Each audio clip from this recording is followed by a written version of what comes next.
Everyone, आज हम जानेंगे टाइप्स ऑफ गाइडेंस और गाइडेंस अप्रोचेस और काउंसलिंग के बारे में। दोनों का डिफरेंस भी देखेंगे। तो चलिए स्टार्ट करते हैं। पहला क्वेश्चन है, जैसे हमारे पास, हम क्वेश्चन से ही हमेशा स्टार्ट करते हैं। जैसे तो which type of guidance is primary concern with educational choice, कि कौन सी गाइडेंस है इसमें जो कंसर्न विद किसके साथ, एजुकेशन चॉइस के साथ। तो उसमें ऑप्शन है हमारे पास social guidance, educational guidance, vocational guidance और पर्सनल गाइडेंस। तो टाइप्स पहले हम देख लेते हैं टाइप्स ऑफ गाइडेंस। तो इसमें आपको इजीली पता चल जाएगा कि इसका आंसर क्या होगा। तो वैसे तो जो एजुकेशन चॉइस से अकॉर्डिंग है तो वो एजुकेशनल गाइडेंस ही होगी, ठीक है। तो देखते हैं कि टाइप्स ऑफ गाइडेंस होती कौन कौन सी हैं। एजुकेशनल गाइडेंस क्या होती है कि help student make appropriate decision related to education, main focus subject, course, study habit, admission. Guidance होती है जब कोई भी बच्चा, स्टूडेंट किसी भी चीज़ के डिसीजन लेने में, या उसे सब्जेक्ट चॉइस करनी है या आगे किसी फील्ड को चूज़ करना है, तो उसमें जब अगर उसको कोई प्रॉब्लम हो रही है, वो सिलेक्ट नहीं कर पा रहा है, तो वो होती है एजुकेशनल गाइडेंस। जब उसे कोई गाइडेंस करेगा, कोई टीचर उसको गाइड कर रहा है, तो जहाँ पर उसकी उससे हेल्प हो रही है गाइडेंस से, तो वो होती है एजुकेशनल गाइडेंस। वोकेशनल गाइडेंस होती है help a person choose a suitable occupation और कैरियर। इसका मेन फोकस है कैरियर, ऑक्यूपेशन, एम्प्लॉयमेंट। जब हम, मान लो कोई बच्चे ने स्टडी कंप्लीट कर ली, उसके बाद वो चाहता है कि मैं जॉब करूं, तो कई बार वो कंफ्यूज होता है कि मैं कौन सी जॉब सिलेक्ट करूं, ठीक है। उसके पास 2-3 ऑप्शन है, तो वो कंफ्यूज रहता है। तो उसमें उसको गाइडेंस की ज़रूरत पड़ती है, तो कि हाँ वो सही एप्रोप्रिएट, जो सही वो सूटेबल उसके लिए रहे, हर तरीके से सही हो, तो वो उसमें गाइडेंस हेल्प होती है, वोकेशनल गाइडेंस होती है। पर्सनल गाइडेंस होती है help an individual deal with personal and emotional problem, main focus personality, emotion, adjustment. ये होता है जब मान लो कोई भी हमारी पर्सनल प्रॉब्लम होती हैं, कोई फैमिलीज हो जाते हैं, कई बार हम इतने ज़्यादा फैमिली में कुछ ऐसी प्रॉब्लम हो जाती है, हम ज़्यादा बहुत ज़्यादा टेंस्ड हो जाते हैं, तो हमें समझ नहीं आता हम क्या करें। तब हमें कुछ कोई ऐसा पर्सन चाहिए होता है कि जो हमें गाइड कर सके कि मैं कैसे इसमें से निकलूँ, क्या करूँ। तो उस समय, क्योंकि जब इंसान टेंशन में होता है या किसी तरीके की किसी प्रॉब्लम सामने होती है, तो उसका माइंड काम करना बंद कर, वो कंफ्यूज हो जाता है कि मैं क्या करूँ। तो उस समय कुछ कोई ऐसा पर्सन होता है जो उसे गाइड करता है, तो जिससे उसको रिलीफ मिलती है, वो सही एक रास्ता चुन सकता है, सही सिलेक्शन वो कर सकता है, जो जहाँ भी उसे कुछ करना है, या फिर वो किसी प्रॉब्लम के सोल्यूशन ढूंढने में भी उसको हेल्प कर सकता है, ठीक है। तो वो होता है गाइडेंस। गाइडेंस के टाइप्स होते हैं educational guidance, vocational guidance, personal guidance और हेल्थ गाइडेंस और सोशल गाइडेंस। हेल्थ गाइडेंस होती है जो help individual maintain good physical and mental health, health habits, hygiene, wellbeing. Health guidance भी वही होता है जब मान लो कई बार हम कुछ भी खा लेते हैं, फिर कुछ प्रॉब्लम हो जाती है, हमें हेल्थ के इश्यूज़ हो जाते हैं, ठीक है। तो तब भी हमें कोई ना कोई गाइड करता है कि आप ऐसा मत करो, आप अपने शरीर के साथ गलत कर रहे हो, या ये नहीं खाओ, आपके लिए सही नहीं है। तो जैसे लोग जिम करते हैं, जिम में लोग डाइट लेते हैं, या फिर उसे गाइड करते हैं, कई लोग डाइटिशियन से जाकर डाइट लेते हैं, तो वो उनको गाइड करते हैं कि आपके लिए ये बेस्ट रहेगा, ठीक है। तो वो होता है सोशल गाइडेंस। हो जाती है जब भी कोई हमें help individual adjust effectively with social and other people, दूसरों में जब हमें कहीं हम जा रहे हैं समाज में, हमें एडजस्ट, कहीं भी हम रह रहे हैं, एक नई, मान लो हम कहीं नई सोसाइटी में रहने आए, तो हमें वहाँ एक एडजस्टमेंट में कई बार प्रॉब्लम होती है, तो वहाँ भी हम एक दूसरे से मिलते हैं, कोई ना कोई पर्सन होता है जो हमें वहाँ के माहौल के बारे में बताता है, कोई हमें गाइड करता है, ठीक है। तो वो सब होती है। तो सोशल एडजस्टमेंट, रिलेशनशिप और कोऑपरेशन इसमें आ जाएगा। अब देखते हैं हम types of guidance on the basis of approaches. कौन कौन से अप्रोचेस होते हैं जो टाइप्स ऑफ गाइडेंस किसके बेसिस पे, मतलब कि हम गाइडेंस के जो टाइप्स कहते हैं, तो वो होते हैं अप्रोचेस कौन कौन से हैं। पहला है डायरेक्टिव गाइडेंस, ठीक है। डायरेक्टिव गाइडेंस होता है, इट इज़ काउंसलर गाइडेंस। ये काउंसलर गाइडेंस होती है जहाँ पर क्या करता है कि the counsellor play an active role, जहाँ पर काउंसलर का बहुत ही इंपॉर्टेंट रोल होता है। The counsellor analyse the problem and suggest solution, तो जहाँ पर काउंसलर क्या है कि एनालाइज करता है कि प्रॉब्लम क्या है, और वो उसका सजेशन, उसका सोल्यूशन उसको सजेस्ट करता है। और इसका एक याद रखना, आप डायरेक्टिव गाइडेंस को जो एसोसिएट किया जाता है, किसके द्वारा डायरेक्टिव गाइडेंस का जो ये कॉन्सेप्ट दिया गया, तो वो है E.G. विलियमसन। तो ये कई बार पूछ लिया जाता है, तो E.G. विलियमसन है जो डायरेक्टिव गाइडेंस है जिसको एसोसिएट किया जाता है। और आप डायरेक्टिव को सिंपल याद रखो, इजी ट्रिक में अगर आप याद रखो तो इसको आप याद रखो काउंसलर सेंटर्ड, ठीक है। डायरेक्टिव काउंसलर होती है जो क्लाइंट सेंटर्ड नहीं होती, काउंसलर सेंटर्ड होती है, ठीक है। काउंसलर सेंटर्ड होती है कि जहाँ पर काउंसलर हमें सुजेस्ट करता है, हम सिर्फ उसे अपनी प्रॉब्लम बताते हैं, वो हमें सुजेस्ट करता है कि आप ऐसा करो, ठीक। जैसे मान लो एग्जाम्पल है, a student is confuse about choosing science and commerce. The counselor studied the student's performance and directly recommended the major suitable stream. तो मान लो कोई बच्चा है वो कंफ्यूज है कि मैं कौन सा सब्जेक्ट सिलेक्ट करूँ साइंस या कॉमर्स में, तो वो काउंसलर से जब हेल्प लेगा द काउंसलर उसको स्टूडेंट की परफॉर्मेंस और उसके सारी परफॉर्मेंस को देखकर उसको बताएगा कि हाँ आपको कौन सा सब्जेक्ट सिलेक्ट करना चाहिए, ठीक है। तो वो उसको सुजेस्ट करेगा कि आप कॉमर्स लो या फिर साइंस लो। तो वो होता है कोई वोकेशनल चॉइस है जहाँ पर हमें कोई भी जॉब सिलेक्ट करने में प्रॉब्लम हो रही है तो हम किसी काउंसलर से हेल्प करेंगे, तो वो हमारे सारा देख के कि हम किस तरीके से एडजस्ट हो सकते हैं, क्या हमारी टाइमिंग सही है, हर चीज़ को एक माइंड में रख कर हमारे वो सुजेस्ट करेगा कि आप ये वाली जॉब को आप ले सकते हो या आप ये वाली जॉब कर सकते हो, ठीक है। सेकंड होता है नॉन डायरेक्टिव गाइडेंस। तो नॉन डायरेक्टिव गाइडेंस में याद रखना ये होती है क्लाइंट सेंटर। जो हमें डायरेक्टिव पढ़ी है वो कौन है, जिसमें काउंसलर बताता है, और नॉन डायरेक्टिव होता है जहाँ क्लाइंट सेंटर होती है कि काउंसलर हमारी हेल्प तो करता है लेकिन लास्ट डिसीजन जो होता है वो हमारा होता है, ठीक है। ये होता है क्लाइंट सेंटर्ड, वो सिर्फ हमारी हेल्प करता है, हमारी प्रॉब्लम को सुनता है, लेकिन जो डिसीजन होगा वो हमारा अपना होगा। It is client centered. The individual is encouraged to understand the problem and more than own decision, ठीक है, make their own decision। कि इंडिविजुअल सिर्फ वो क्या करेगा, इनकर्ज करेगा, उसको अंडरस्टैंड करेगा उसकी प्रॉब्लम को, लेकिन उसका डिसीजन खुद अपने कि वो अपना एक उसको इस तरीके से समझाएगा हर चीज़ के बारे में कि वो अपना डिसीजन सोच समझ कर ले सके, ठीक है। The counsellor mainly listen understand and facilitate, कि काउंसलर इसमें मेनली क्या करता है, उनकी प्रॉब्लम को सुनता है और उसकी प्रॉब्लम को सुनेगा और फिर सिर्फ ताकि वो डिसीजन ले सके, खुद समझेगा उसकी प्रॉब्लम को, लेकिन वो उसका डिसीजन अपना होगा। और इसको एसोसिएट किया गया है कार्ल रोजर से, ठीक है, ध्यान रखना ये बात। तो कार्ल रोजर्स को एसोसिएट किया जाता है नॉन डायरेक्टिव अप्रोचेस से, इनके द्वारा दिया गया कार्ल रोजर्स, याद रखना। नॉन डायरेक्टिव को आप याद रखो क्लाइंट सेंटर्ड, यानी कि डिसाइड, जहाँ पर हम अपना डिसीजन ले सकते हैं वो होती है नॉन डायरेक्टिव काउंसलिंग गाइडेंस। और डायरेक्टिव गाइडेंस होती है जहाँ पर काउंसलर हमें सुजेस्ट करेगा कि हमें क्या करना है। नॉन डायरेक्टिव काउंसलिंग का हम एक एग्जांपल देख लेते हैं। मान लो जैसे सब्जेक्ट अभी मैंने पीछे पढ़ा है कि बच्चे को सब्जेक्ट सिलेक्ट करने में प्रॉब्लम हो रही है कि वो कॉमर्स सिलेक्ट करे या क्या साइंस ले, कुछ भी ले, तो फिर उसमें क्या होगा, डायरेक्टिव में तो क्या होगा, काउंसलर उसको ये सारे देखेगा परफॉर्मेंस को, उसको बताएगा कि आपके हिसाब से ये सही है, आप ये ले लो, ठीक है, वो ले लेगा उसके अकॉर्डिंग। लेकिन इसमें क्या होगा, वो उसको the counsellor discuss the student thought feeling but does not tell the student what to choose, the student reach the decision independently.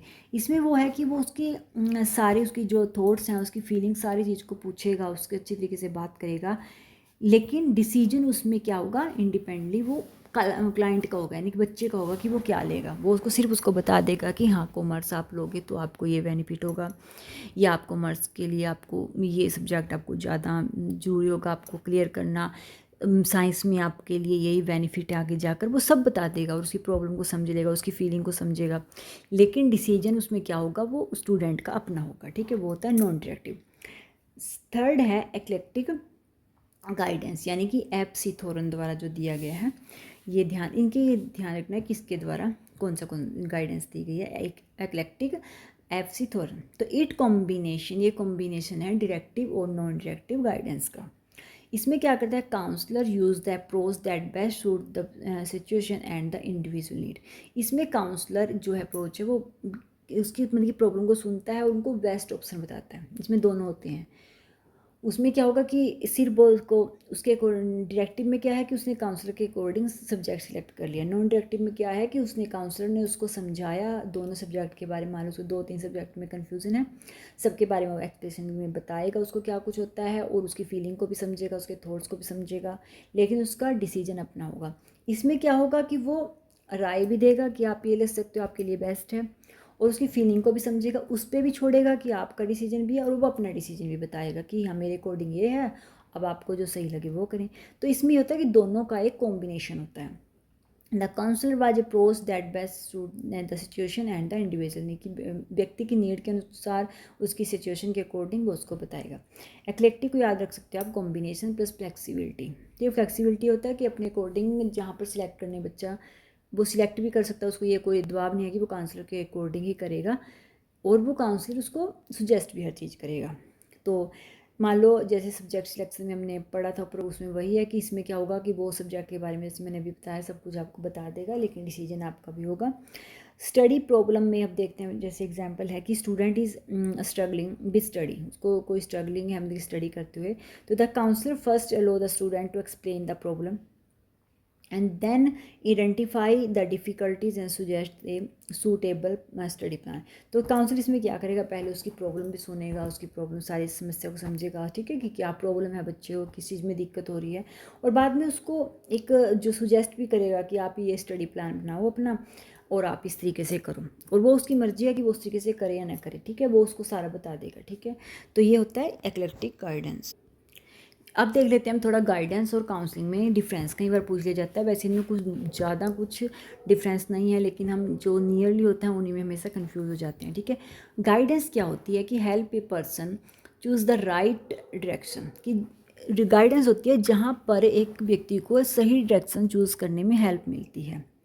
Helps, और काउंसलिंग क्या होती है कि help a person understand and solve personal problem, emotional person, की जहाँ पर उसको problem को सॉल्व करने में मतलब कि अंडरस्टैंड होता है, कि जहाँ पर वो पर्सन को अंडरस्टैंड करता है और उसकी प्रॉब्लम का सोल्यूशन भी उसे बताता है। देखो गाइडेंस में तो ये है कि मान लो मुझे कोई प्रॉब्लम है, ठीक है, मेरे दोस्त या मेरे पेरेंट्स मुझे गाइड करेंगे कि बेटा आपको ये प्रॉब्लम है तो आप ये कर सकते हो, वो उसको सिर्फ गाइड करेंगे कि आप ये भी कर सकते हो, आपको वो एक दो ऑप्शन में बताएंगे कि आप इस तरीके से कर सकते हो, ठीक है, वो होता है गाइड करना, कि आगे मुझे सिलेक्ट करना है कि मैं किस राह पे जाऊँगा, लेकिन उन्होंने मुझे गाइड किया, ठीक है। और जो होता है काउंसलिंग, वो होता है किसी प्रॉब्लम का सोल्यूशन। मान लो हमें कुछ इमोशनली हमें प्रॉब्लम है, हम कुछ किसी तकलीफ में, हम काउंसलर के पास जाएंगे, वो हमें उसका सोल्यूशन बताएगा कि आपको ऐसा करना होगा तभी आप इससे सोल्यूशन, वो हमें सोल्यूशन बताएगा, ठीक है। वो होता है गाइड, होता है किसी को गाइड करना, सिर्फ हमने बता दिया, आगे उसकी मर्जी है वो करे ना करे। काउंसलर का मेन मीनिंग होता है कि उसकी प्रॉब्लम का सोल्यूशन उसको ढूंढ के देना, और वो उसका सोल्यूशन उसको बताएगा। और जो गाइडेंस होती है वो mainly educational, vocational, personal choice, इनमें सब आ जाता है, और जो काउंसलिंग है वो भी emotional, personal, social, educational problem सब में यूज़ होती है, ठीक है। और जो मे बी गिवन इंडिविजुअली और सोशल ग्रुप, जो गाइडेंस होती है वो हम इंडिविजुअली भी किसी को बैठ के दे सकते हैं, हम अकेले में, और ग्रुप में भी दे सकते हैं। मान लो जैसे टीचर होता है, टीचर जब बच्चों को स्टडी कराता है 9th-10th में, तो वो क्या करता है, वो हर फील्ड जो बच्चे को बता रहा है हर फील्ड के बारे में बताएगा, उसको गाइड करेगा कि हाँ अगर आपका मैथ अच्छा है तो आप कोशिश करना कि आप मेडिकल में जाओ या नॉन मेडिकल करो, आप कि अगर साइंस अच्छे, तो वो उसको हर तरीके की जानकारी देगा, और वो देखेगा कि हाँ कौन सा बच्चा किस लाइन में जा सकता है, वो उसको उस तरीके से गाइड करेगा। वो सबको ग्रुप प्ले में, उसको कोई ऐसा नहीं है कि उसको अकेले बैठ के उसकी समस्या का समाधान करना है, उसको सिर्फ उसको गाइड करना है, आगे उनकी मर्जी है कि वो क्या सिलेक्ट करेंगे, ठीक है। और जो काउंसलर होता है यूजुअली इन्वॉल्व इंडिविजुअल इंटरेक्शन, जहाँ पर इंडिविजुअल इंटरेक्शन होना ज़रूरी होता है, कि काउंसलर बैठ के बात करेगा हमें सामने, उसे इंडिविजुअली समझाएगा उसकी प्रॉब्लम, क्योंकि उसको उसके प्रॉब्लम का सोल्यूशन ढूंढ के देना है, ठीक है। Can be less pro personal, ये कम पर्सनल होता है गाइडेंस। गाइडेंस हम किसी को भी दे सकते हैं, हमें कोई मिलता है, हमें कोई पूछता है, हमारे दोस्त हैं, हमारे परिवार में है, कोई भी है, हमें जो भी अगर हमसे कोई गाइड लेना चाहता है कि आप हमें क्या करूँ, कोई बच्चा है वो टीचर से जाके पूछेगा कि मुझे क्या करना चाहिए, क्या सब्जेक्ट सिलेक्ट करना चाहिए, अपने पेरेंट्स से पूछेगा, अपने फ्रेंड्स से, अपने बड़े कजन से, किसी से भी। गाइडेंस जो इतनी पर्सनल नहीं होती, लेकिन जो काउंसलिंग होती है वो क्या होती है, require a strong counsellor client relationship. तो इसमें क्या होता है कि एक स्ट्रॉन्ग रिलेशनशिप बनता है काउंसलर का और क्लाइंट का, क्योंकि वहाँ पर उसे कुछ प्रॉब्लम है, मान लो किसी को इमोशनली सोशल इमोशनल प्रॉब्लम है कोई, तो वो पहले वो काउंसलर उससे क्लाइंट से जुड़ेगा, मतलब उसको पर्सनली उससे हर बात, क्योंकि उसको पूछनी है, तभी उसकी समस्या का वो समाधान ढूंढ के दे सकता है, तो उनका एक अच्छा स्ट्रॉन्ग रिलेशनशिप होता है। और जो गाइडेंस होती है वो डिसीजन मेकिंग एंड एडजस्टमेंट की, एक डिसीजन मेकिंग के लिए होता है, कि ताकि उसको गाइड कर रहे हैं ताकि वो अपना डिसीजन ले सके। और काउंसलर होता है कि जहाँ पर self understanding, problem solving and adjustment, ठीक है, जहाँ पर उसको उसकी प्रॉब्लम को सॉल्व करके देना है। और गाइडेंस है कि helping a student choose a suitable career की यहाँ पर यह है कि बच्चे, ताकि बच्चा एक अच्छा कैरियर सिलेक्ट कर सके, इसलिए गाइड करते हैं टीचर। और जो मान लो काउंसलर वो करता है help student deal with an anxiety about career choice, कि जहाँ पर बच्चे को अगर कोई एनएग्जाइटी हो रही है, किसी भी तरह की समस्या हो रही है कैरियर सेलेक्ट करने, वहाँ पर जब उसको कुछ प्रॉब्लम हो रही है तो वो उसका प्रॉब्लम का सोल्यूशन ढूंढेगा।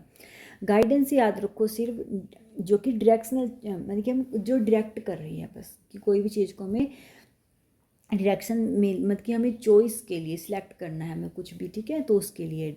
और काउंसलिंग होता है जो पर्सनल प्रॉब्लम या फिर डीपर हेल्प, किसी की डीपर हेल्प करना, जिसको कि उसकी समस्या का हमें समाधान ढूंढना है। तो ये कोई ज़्यादा में डिफरेंस नहीं होता, हल्का हल्का से डिफरेंस है, तो वो मैंने इसलिए क्लियर करा दिया। प्रिंसिपल्स क्या हैं गाइडेंस के?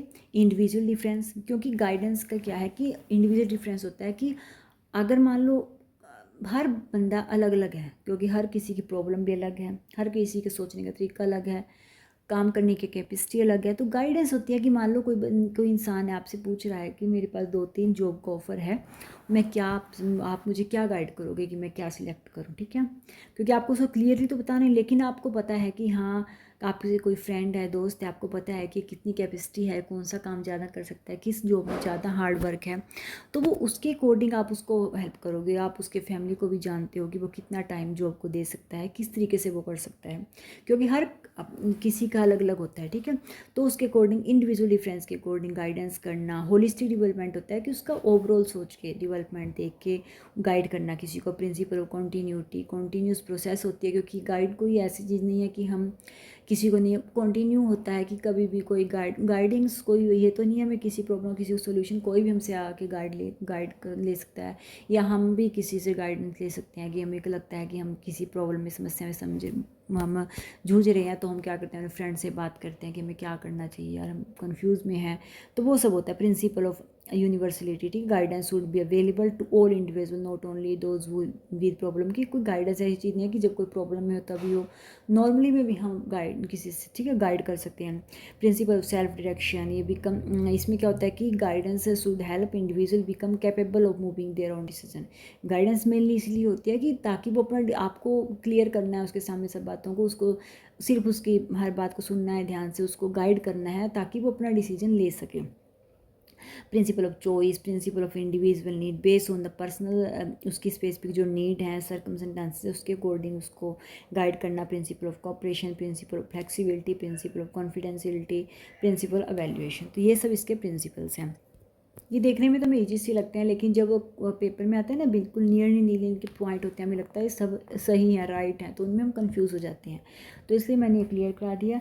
आपके फंक्शंस ऑफ काउंसलिंग के देखते हैं हम कौन कौन से होते हैं। Adjustment, self understanding, problem solving, decision making, development, prevention, remedial function, क्योंकि रेमिडल होता है इसमें हमें किसी समस्या का समाधान ढूंढ के देना है, ठीक है, किसी का सोल्यूशन करना है उसकी प्रॉब्लम का, तो इसलिए रेमिडल फंक्शन होता है। वोकेशनल कैरियर फंक्शन होता है। Emotional support, evolution and follow up, तो ये सब इसके फंक्शंस हैं। तो अगर नोट्स अच्छे लगे तो प्लीज़ लाइक करना, सब्सक्राइब करना। Thank you for watching my video.